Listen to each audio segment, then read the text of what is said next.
तो आज आए हैं हम डॉक्टर सारा नईम के क्लिनिक पे। ये एक highly skilled dermatologist and aesthetic physician हैं। तब ये था कि आप फिलर्स डाल दो, लिफ्ट कर दो, चीक बोन्स आप हो जाए, लिप्स आपके इन्हांस हो जाए, और लोगों को भी वो अच्छा लग रहा था। लेकिन अब जैसे जैसे टाइम गुजरता जा रहा है तो अब लोगों में ये सेंस आ गया है कि अपने फीचर्स खराब ना करें। अच्छा, बोटेक्स और फिलर्स इन दोनों को लेके लोगों के माइंड में बहुत सारे मिसकंसेप्शंस होते हैं, लेकिन हम यहाँ पे बात करना चाहते हैं जिसको कहा जाता है vampire facial. What is that? अच्छा, PRP जो है, no doubt it's a very good thing for the hair application, जो कि हम करते हैं और उसके बड़े बहुत अच्छे इफेक्ट्स हैं उसके। तो वो जब हम एक्सोसोम्स ऐड करते हैं तो वो आपकी उन चीज़ों को इम्प्रूवमेंट ज़्यादा करता है और ज़्यादा अच्छे रिजल्ट्स आते हैं। And for the hair fall और specially for the androgenic alopecia, जिसमें कि हमारी फीमेल के बाल गिर रहे होते हैं आफ्टर मेनोपॉज, तो उनके ऊपर बहुत अच्छे इफेक्ट्स आते हैं। एक एज होती है लाइक अराउंड 14 years 13 years, तो आपके बच्चों के फेस पे एक्ने स्टार्ट हो। बिल्कुल, मेरा नेक्स्ट क्वेश्चन यही था कि एक्ने का क्या करना है। हमने हर फेस पे काम किया, यूरोपियन ब्रिटिश पे किया, अरब्स पे किया, मिडिल ईस्टर्न कंट्रीज में काम किया, पाकिस्तान पे किया। और पाकिस्तान में मेरे बहुत सारे डिप्लोमेट पेशेंट्स हैं जिनमें चाइनीज़ है, जापानीज़ है, बहुत हर तरह के फेस को मैं करती हूँ काम। डॉक्टर सारा कोई अच्छा सा मैसेज देना चाहे? Hard work is the key to success, and जो भी काम करें, whatever you want to do, whatever profession you are pursuing, do it with honesty and with passion, and always go with your family.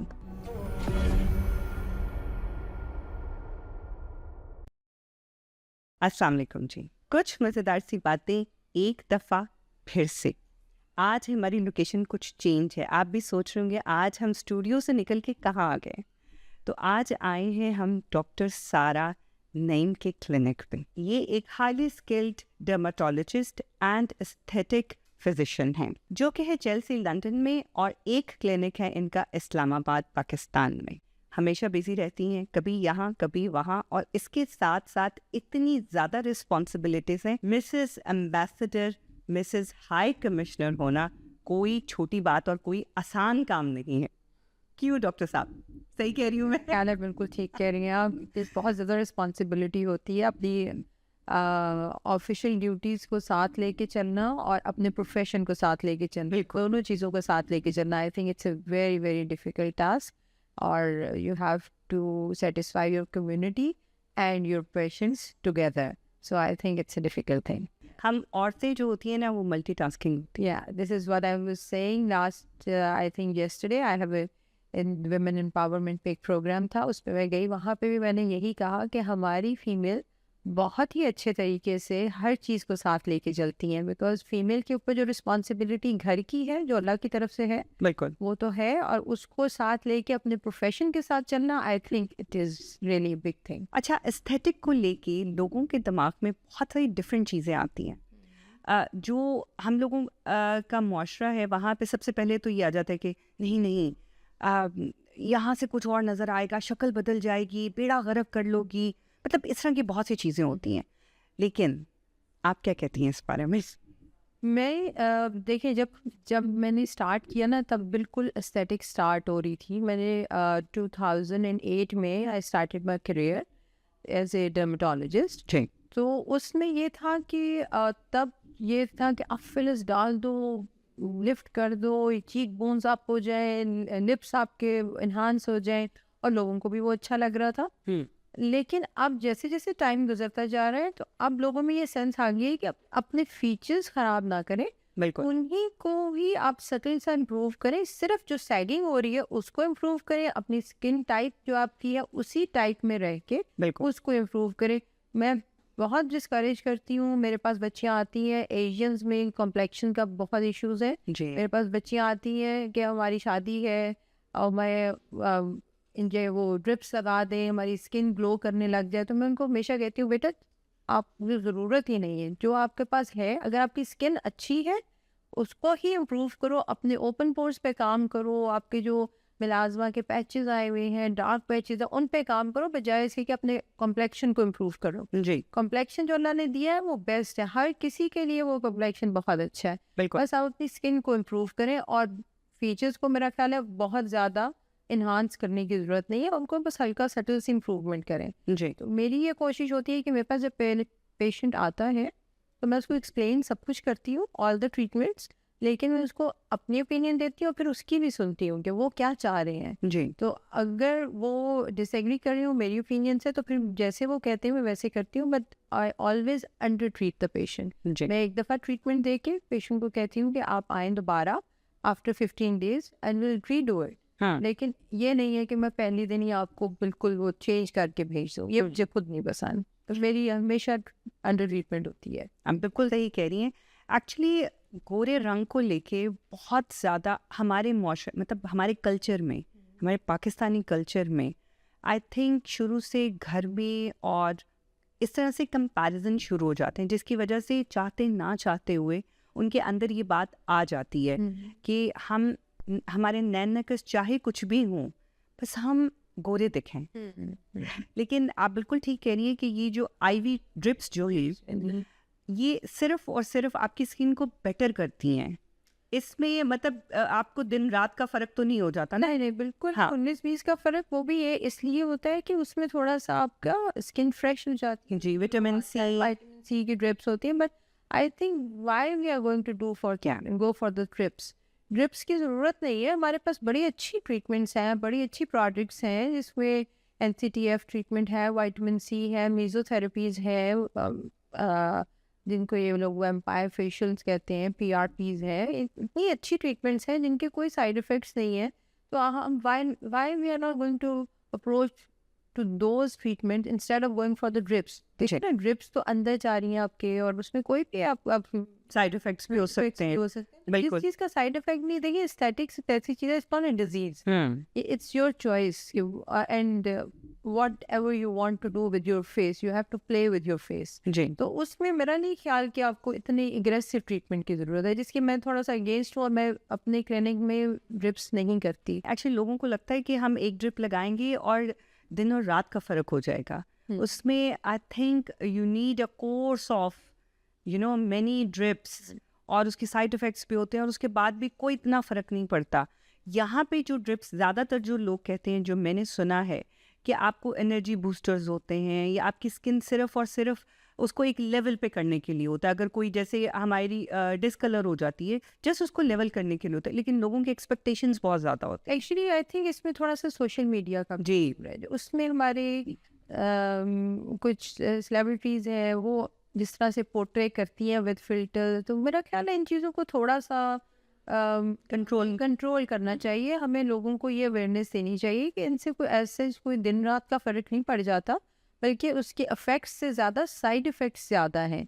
अगर आप उनको mind में रखें तो मेरा ख्याल है, और अगर आप अवेयरनेस दें, आपके पास पेशेंट्स आते हैं, आप उनको अवेयरनेस दें, बिल्कुल, तो मेरा ख्याल है वो मान जाते हैं। ऐसा नहीं है, मेरे पास बहुत यंग गर्ल्स आती हैं, 19-20 ईयर्स की भी आती हैं। आप उनको जैसे जैसे गाइड करते हैं, डॉक्टर की बात सुनते हैं पेशेंट्स। बहुत अच्छी बात है, सुननी चाहिए, डॉक्टर को ज़रूर सुनना चाहिए जी। अच्छा, बोटेक्स और फिलर्स, इन दोनों को लेके लोगों के माइंड में बहुत सारे मिसकंसेप्शंस होते हैं। क्या है ये? लोगों को लगता है कि बोटेक्स वो है कि भाई आपका मुंह में जगह जगह हर जगह कुछ ना कुछ भर दिया जाएगा। नहीं, बोटॉक्स जो है इट्स बोtulinum टॉक्सिन। जी ये टॉक्सिन है और ये आपके मसल को रिलैक्स कर देता है। ठीक है, जो आपकी फाइन लाइंस हैं उससे वो आपकी लाइंस जो है वो बिल्कुल रिलैक्स हो जाती हैं, fine and deep lines both, specially on the upper face, under eyes, आपके फोरहेड, क्रोज फीट, इन एरियाज पे हम ज़्यादा बोटॉक्स का यूज़ करते हैं। ओके और ये सिर्फ मसल रिलैक्सेंट है, it is not the filler.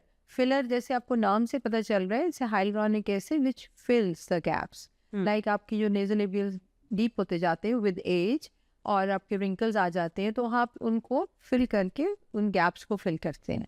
तो the filler is for filling and botox is to relax the muscles. तो इसलिए फिलर से तो बिल्कुल नहीं डरना चाहिए। वैसे भी इट्स वेरी सेफ थिंग, मैंने आज तक उसके साथ कोई साइड इफ़ेक्ट होता नहीं देखा। जी you have to be very careful when you are applying. इसीलिए मैं कहती हूँ कि बजाय इसके कि आप पैरामेडिक्स या इधर उधर जाएँ,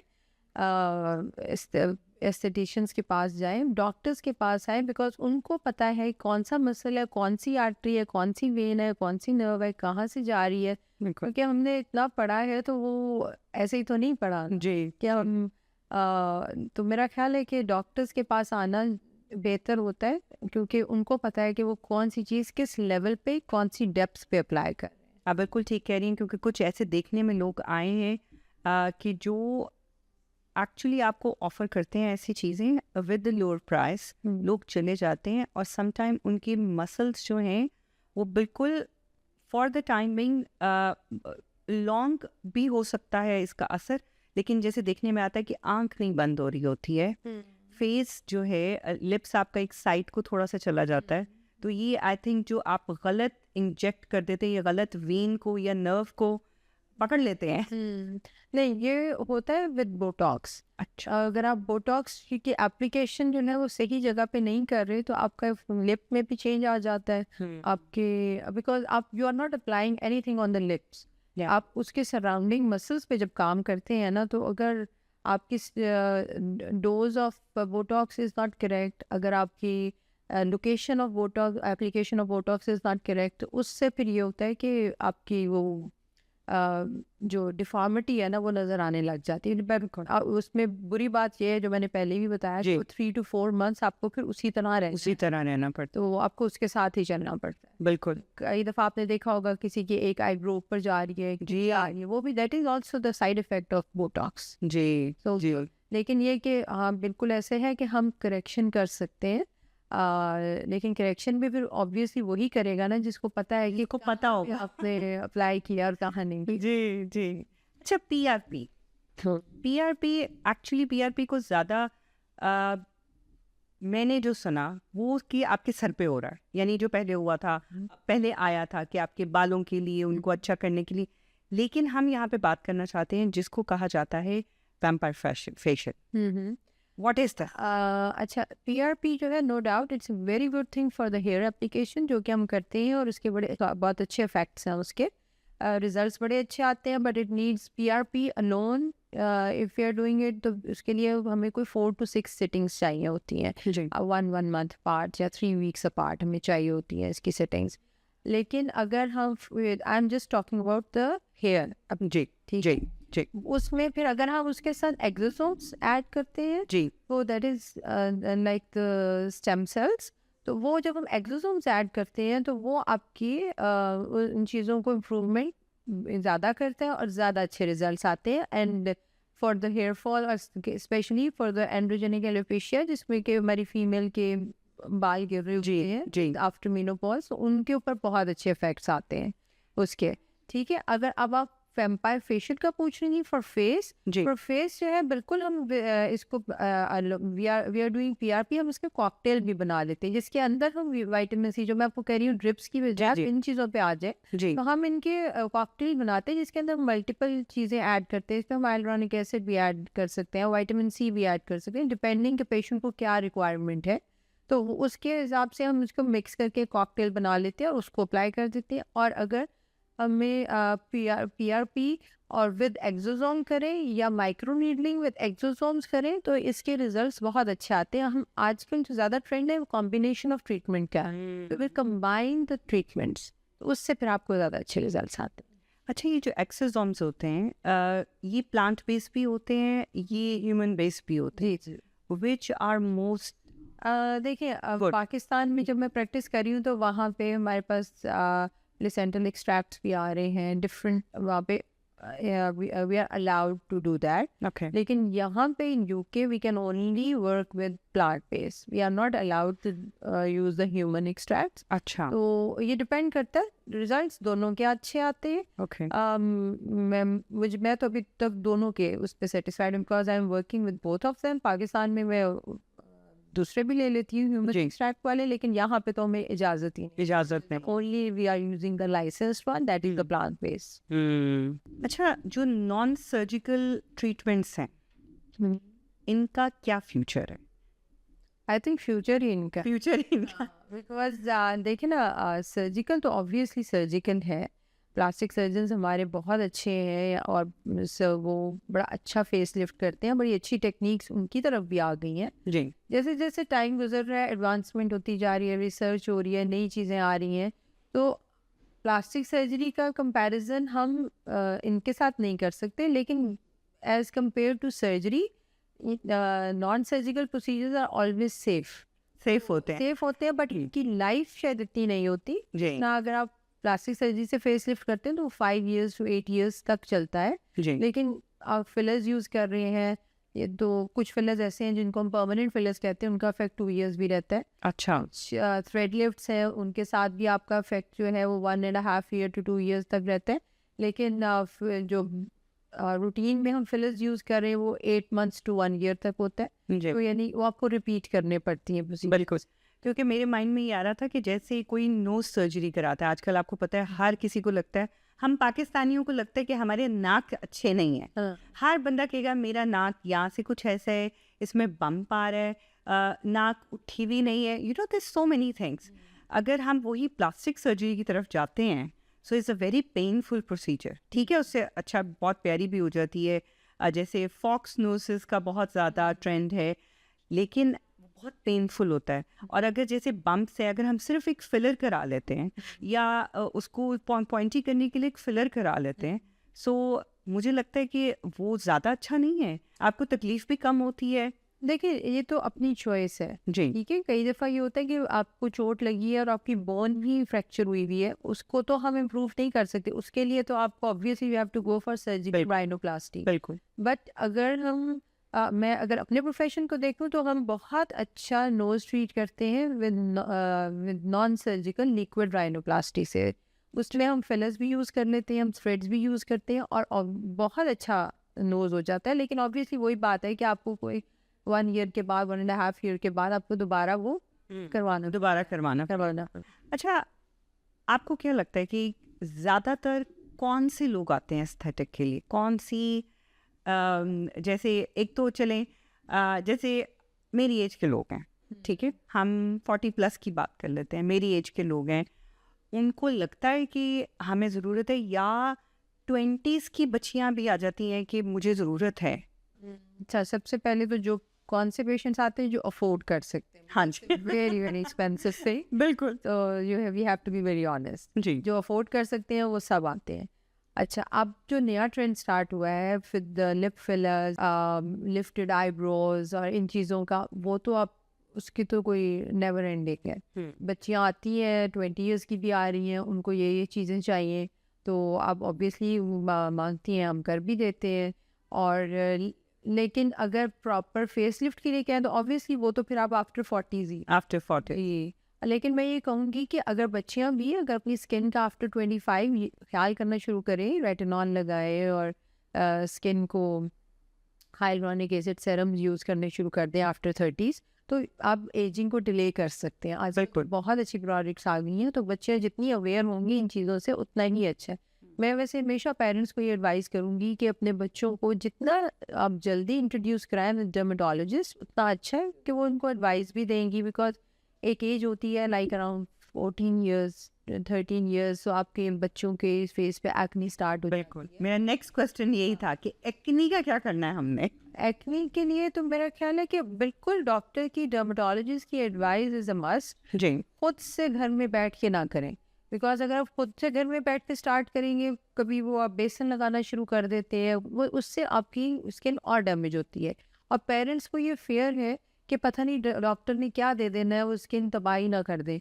तो ऐसा नहीं होता, डॉक्टर्स जो है वो अपने हिसाब से स्किन टाइप को देख के ही ट्रीटमेंट देते हैं। आजकल इतनी अच्छी मेडिसिन आ रही हैं टॉपिकल, जी। जो अगर आप अर्ली स्टार्ट करें तो हो सकता है हमें ओरल मेडिसिन की तरफ जाना ना पड़े। और फिर हमें कुछ ब्लड टेस्ट करनी चाहिए जो कि बहुत ज़रूरी है अर्ली स्टेज पे, कि उसमें पॉलीसिस्टिक होती है, आपके फिर आहिस्ता आहिस्ता हिर्सुटिज्म स्टार्ट हो जाते हैं। ये सब चीज़ें पुबर्टी के साथ स्टार्ट होती है। बिल्कुल। तो वो हिर्सुटिज्म होती है, एक्नी होती है, हेयर फॉल होता है, पेरेंट्स को समझ नहीं आती कि क्यों हो रहा है बच्चों के साथ, वो अपने टोटके यूज़ कर रहे होते।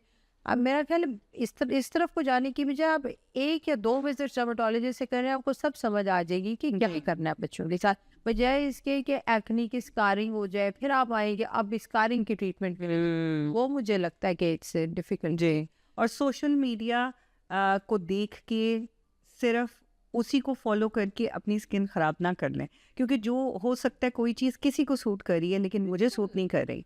हम लोग क्या करते हैं, अच्छा इसका पिंपल आ गए, एक्ने हो गई है, चलो सोशल मीडिया पे हाँ, क्या बिक रहा है, क्या किसी ने क्या यूज़ किया, उधर चले जाएं। लेकिन डर्मेटोलॉजिस्ट के पास जाना चाहिए। बिल्कुल जाना चाहिए कि आपकी स्किन टाइप के हिसाब से इवन ये जो हमारी मेकअप की प्रोडक्ट्स हैं जी, भी आपकी स्किन टाइप के हिसाब से बने। बिल्कुल बिल्कुल। आजकल तो इतनी रिसर्च हो गई है स्किन टाइप और इन चीज़ों पे कि आपको अपने डॉक्टर से पूछ के फिर करनी चाहिए। जी। अच्छा, इन सब चीज़ों के साथ साथ लाइफ जगल कैसे करती हैं in between high commissioners wife और घर और क्लिनिक, सब चीज़ों को कैसे टाइम देती हैं? डिवाइड करना पड़ता है टाइम, मेरा ख्याल है इतना इट्स नॉट इजी। लेकिन ये कि क्योंकि मैंने स्टार्ट से ही अब तो मुझे काफ़ी टाइम हो गया, 25-26 ईयर्स हो गए इसी चीज़ को साथ लेके चलते हुए, तो बस हो जाता है मैनेज। कई दफ़ा होता है पेशेंट्स को मुझे पोस्टपोन करना पड़ता है, कई दफ़ा होता है कि मुझे अपनी दूसरी ड्यूटीज़ को कम करना पड़ता है बिकॉज ऑफ माई क्लिनिक, तो दोनों चीज़ों को बैलेंस करना पड़ता है। और घर घर को मैं वैसे निगलेक्ट नहीं करती, और बेटा मेरा छोटा है तो उसको मैं पढ़ाती भी खुद हूँ, तो वो मेरी कोशिश होती है कि जिस टाइम पे मैंने उसको पढ़ाना शुरू करना है तो मुझे घर पे होना चाहिए। तो वो बस फिर मैं उसको कॉम्प्रोमाइज़ बिल्कुल नहीं करती, उस पर कोई उस पर कॉम्प्रोमाइज़ नहीं है। अच्छा, आपको लगता है कि लोगों की expectation as a Mrs high commissioner बहुत ज़्यादा होती है और आपको केयरफुल भी बहुत ज़्यादा होना पड़ता है? होती है बहुत एक्सपेक्टेशंस, और कई दफ़ा लोग नहीं भी समझ रहे होते, लेकिन मेरा ख्याल है अच्छे हैं लोग, सुन लेते हैं बात। सुन लेते हाँ। हैं। समटाइम ये देखा जाता है ना कि जैसे किसी के माइंड में ये भी आएगा कि you are Mrs high commission, आपको तो काम करने की ज़रूरत ही नहीं है। मेरा ख्याल है ये आपकी चॉइस है, मुझे ना? हाँ, अगर मैं अगर आप मेरे से पूछें तो मैं तो विदाउट वर्क रह ही नहीं सकती, बिकॉज मेरा तो शुरू से ही पैशन है, प्रोफेशन है, तो मैं उसको साथ लेके ही चल रही हूँ। मेरी अपनी बहुत सारी क्लास फेलोज हैं जो कुछ नहीं कर रही हैं, they are just house wives, कि अपॉर्चुनिटी नहीं मिली या उन्होंने सोचा नहीं। जी। तो मैंने तो शुरू से ही मैंने ब्रेक दी, बिल्कुल ब्रेक दी अपने प्रोफेशन को, 5 years 6 years because of my daughters. थोड़ी सी बड़ी हुई तो फिर मैं पढ़ने के लिए कार्डिफ आई। जी। तो लेकिन ये कि अपनी फैमिली को बैलेंस करना तो ज़रूरी है, लेकिन ये कि मेरा ख्याल है प्रोफेशन छोड़ना नहीं चाहिए। जब भी मौका मिले अपने जहन में रखना चाहिए। मेरी मदर अल्लाह जन्नत नसीब करे तो फौत हो गई, वो कहती होती थी कि अपने जहन में रखो। शुरू शुरू में बड़ा अपसेट होती थी, मैं कुछ नहीं कर रही, मैं कुछ नहीं कर रही। अम्मी मुझे कहती थी कि बेटा अल्लाह का शुक्र करो, बच्चे हैं तुम्हारे, उनको एंजॉय करो, फिर ये टाइम नहीं आएगा, लेकिन अपने जहन में रखो। उनको भी बड़ी टेंशन होती थी लेकिन वो हमें कन्वे नहीं करती थी जी। टेंशन। तो वो मैं बस यही कहती थी दोनों बहनों को कि अपने जहन में रखो, करना ज़रूर है, जब मौका मिले फिर उसको छोड़ना नहीं। तो बस मेरी सिस्टर, उसको जब मौका मिला उसने कर लिया, जब मुझे मौका मिला मैंने कर लिया। और मेरी जो सिस्टर उसने पहले डर्मेटोलॉजी की, अच्छा। उसने मुझे गाइड किया, मैं तो गाइड करना चाह रही थी, उसने मुझे गाइड किया कि नहीं, dermatology is a good profession, light सा है, इसमें एस्थेटिक्स अब स्टार्ट हो रही है, बिल्कुल। तो तुम्हें शौक, मुझे सर्जरी का बहुत शौक था तो इसलिए मैं गाइड करना चाह रही थी। उसने कहा जो तुम्हें सर्जरी का भी शौक है, छोटी छोटी प्रोसीजर्स इसमें होते हैं, जी। तो वो भी तुम्हारा पूरा हो जाएगा। और एस्थेटिक सेंस वो शुरू से ही मेरे में बहुत थी, जी। मुझे नज़र आती थी। उसने कहा तुम इसको एंजॉय करोगी। तो बस फिर मैंने जब जैसे ही मुझे मौका मिला तो मैंने वो बस उस पकड़ लिया। अच्छा, जिस तरह से अब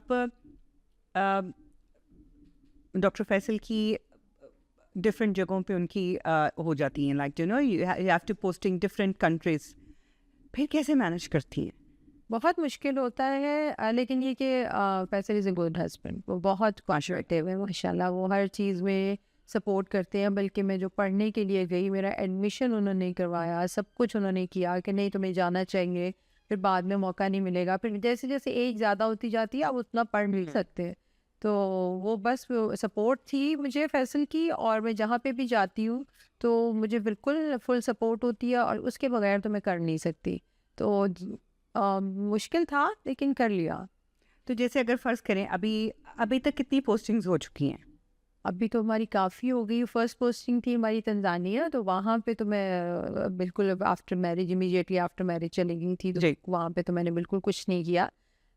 फिर उसके बाद हम ब्रसल्स में थे, वहाँ मैंने मास्टर्स किया है। फिर तब बच्चे बहुत छोटे थे, लेकिन बड़ी अच्छी मुझे फैसल की सपोर्ट थी, तो मैंने वहाँ पे रहते हुए लुवैन यूनिवर्सिटी से मास्टर्स किया। फिर फिर हम जद्दा चले गए, जद्दा में पोस्टिंग हुई, वहाँ पे मैंने वहाँ पे डिसाइड किया डर्मेटोलॉजी का। फिर मैंने वहाँ पे अपनी ट्रेनिंग की किंग फहद हॉस्पिटल में फॉर अ ईयर। फिर उसके बाद फिर मैं कार्डिफ चली गई, क्योंकि एडमिशन के लिए वो ट्रेनिंग ज़रूरी थी। तो फिर मैं कार्डिफ चली गई, बच्चे छोड़ के। 5 और 8 ईयर्स की थी बेटियाँ मेरी। वाओ! वो बहुत डिफ़िकल्ट था, लेकिन मेरे पेरेंट्स आ गए, उनकी सपोर्ट थी बहुत। बस वहाँ पे कार्डिफ में मैंने 2 ईयर्स पढ़ा।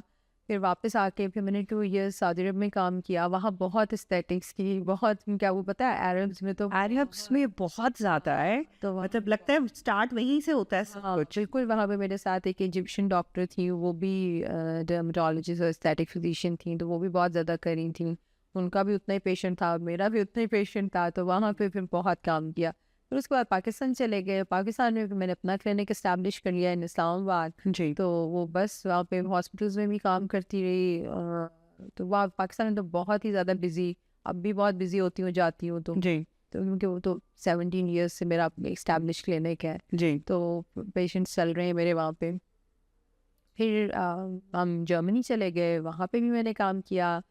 फिर जर्मनी से यहाँ आ गए, तो अब यहाँ पे भी मैं कर रही हूँ, और यहाँ से फिर अब एवरी 5 मंथ्स पाकिस्तान जाती हूँ for 15-20 days. I have my own patients, उनको लाइन अप किया होता है, बस जाती हूँ, उनको देखती हूँ, फिर वापस आ जाती हूँ। तो बस ऐसे ही चल रहा है। इतना आसान नहीं है, कहने में बताने में बड़ा लग रहा होता है, लेकिन इतना ईजी नहीं, इतना ईजी नहीं है हर जगह जाके सेटअप करना, बहुत। और फिर वहाँ के हिसाब से, वहाँ के कवानीन के हिसाब से हाँ, सब चीज़ें अडॉप्ट करना, एग्जाम्स बहुत देते हैं। एग्ज़ाम्स देना, हर मुल्क का एग्ज़ाम। इधर का एग्ज़ाम दिया, फिर मैंने अब मेरी इधर की सर्टिफिकेशन हो गई है। और क्योंकि ये तो इंग्लिश है ना, तो जर्मनी में तो ज़रा मुश्किल था बिल्कुल। जर्मन लैंग्वेज के साथ चलना, तो वहाँ पे तो मुझे अंडर सुपरविजन ही किसी के साथ करना पड़ा। लेकिन यहाँ तो मैं I am doing my independent work सारा कुछ। तो उसके लिए फिर मुझे ये था कि नहीं, एक सर्टिफिकेट होना चाहिए, बिकॉज मुझे हमेशा काम अच्छा लगता है करना जहाँ पे आप सेफ हो, क्योंकि आपको सेफ्टी के साथ चलना चाहिए, लाइसेंस होना चाहिए, बिल्कुल। ताकि अल्लाह ना करे काम ऐसा है, कुछ भी हो सकता है, तो आपके पास लाइसेंस एटलीस्ट होना चाहिए कि आप जो भी कर रहे हैं।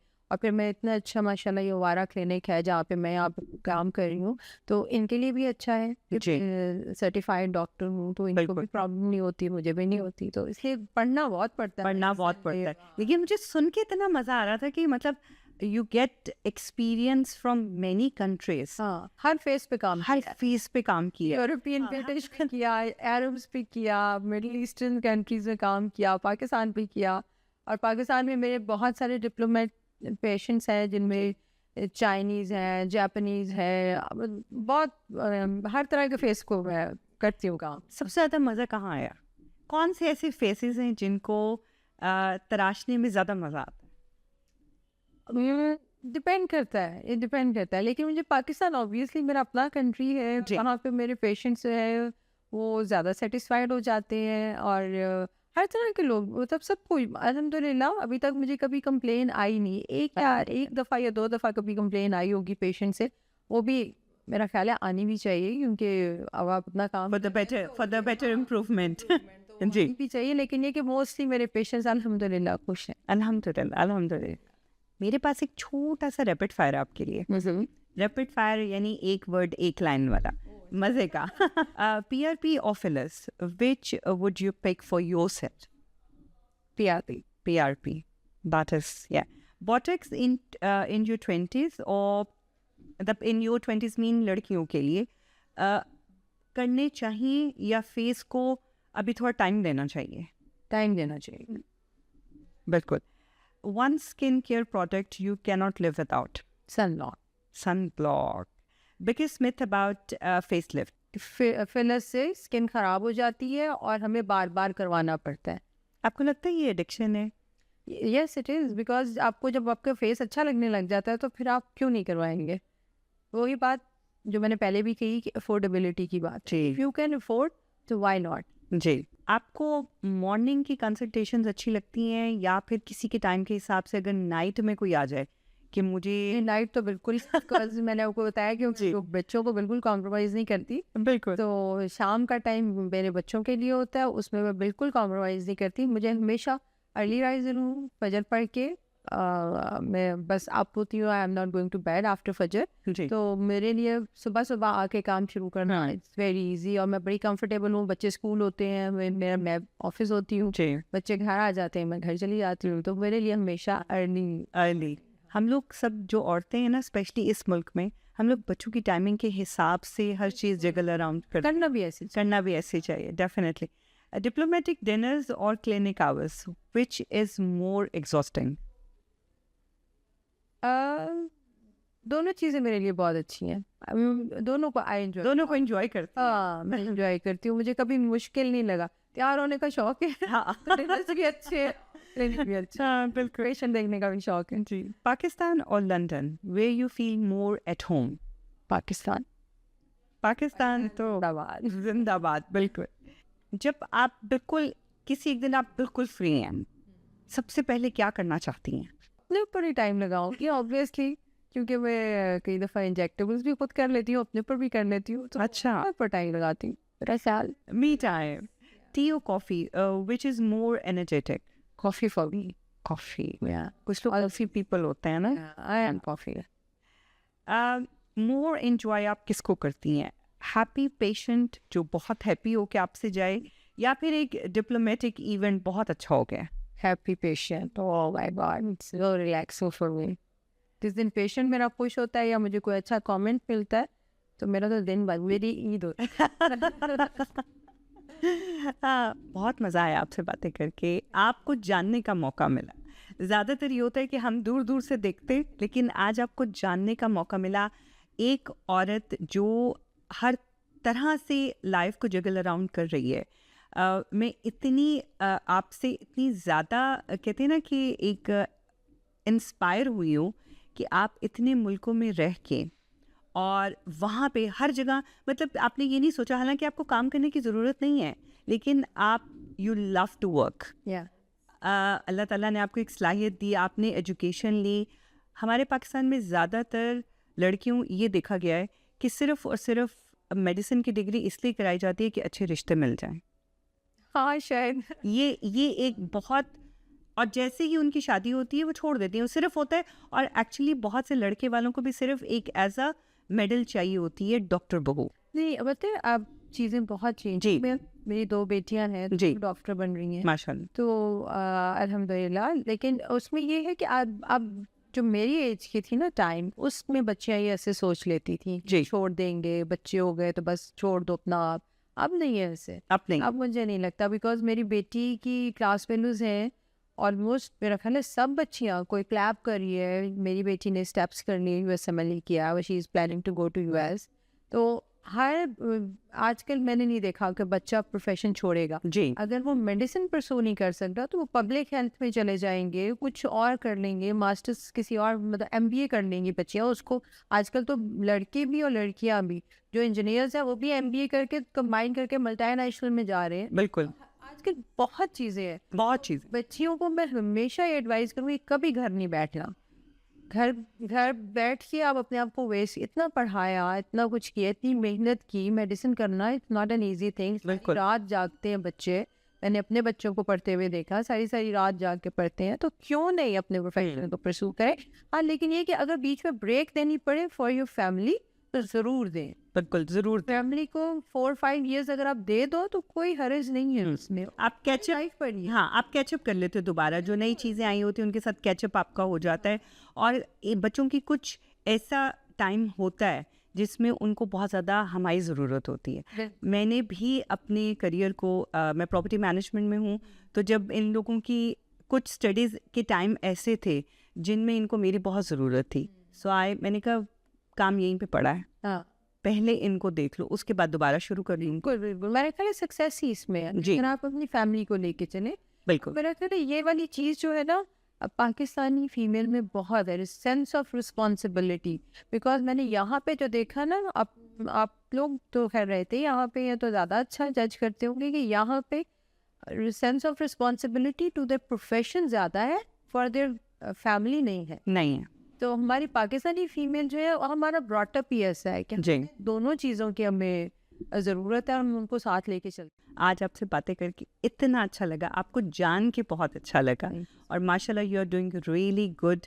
एंड एक बीवी, एक माँ, और उसके साथ साथ एक प्रोफेशनल, तीनों चीज़ों को आप इतने अच्छे तरीके से लेके चल रही हैं। आपका टाइम देने का बहुत शुक्रिया।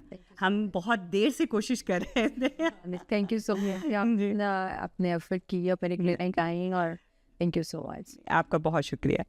तो बस इसी के साथ मकसद आज की इस पॉडकास्ट का यही था कि आप लोगों को, वो सारी ख़वातीन जो हमें देख रही हैं, उनको इंस्पायर किया जाए, उनको ये बताया जाए कि आप ज़िंदगी के किसी भी मुकाम पे हैं, आपने घर नहीं बैठना, आपने काम करना है, अपनी जितनी भी एबिलिटीज़ हैं उनको लेके चलना है। और इसी तरह डॉक्टर सारा की तरह आप बहुत कुछ कर सकते हैं अपने प्रोफेशन को, घर को, और एक ज़िंदगी, बच्चों को आप एक बहुत अच्छी सीख देते हैं कि देखिए मैं कर रही हूँ तो आप लोग भी कर सकते हैं। तो यही सीख आप लोगों के लिए थी। और बस मैं जाते जाते कहूँगी कि अगर डॉक्टर सारा कोई अच्छा सा मैसेज देना चाहें। मेरा hard work is the key to success, and जो भी काम करें, whatever you want to do, whatever profession you are pursuing, do it with honesty and with passion, and always go with your family. Don't think कि आप अकेले काम करके और सिर्फ प्रोफेशन को लेके आगे चलेंगे। अगर आपको अपनी लाइफ को सक्सेसफुल बनाना है तो मेरा ख्याल है दोनों चीज़ों की बहुत ज़रूरत है। As a mother, as a wife, as a daughter, मैं यही कहूँगी कि जब तक आप सब रिलेशंस को साथ लेके नहीं चलेंगे, तब तक आप अपने प्रोफेशन में भी कामयाब नहीं हो सकते। Thank you so much. आप लोगों को देखने का बहुत शुक्रिया, और आपका हमें टाइम देने का बहुत शुक्रिया। इंशाल्लाह इसी तरह एक नई इंस्पायरिंग स्टोरी, एक नए बहुत इंस्पायर्ड पर्सन के साथ मैं आपके साथ दोबारा से आऊँगी। अभी तक के लिए अल्लाह हाफ़िज़।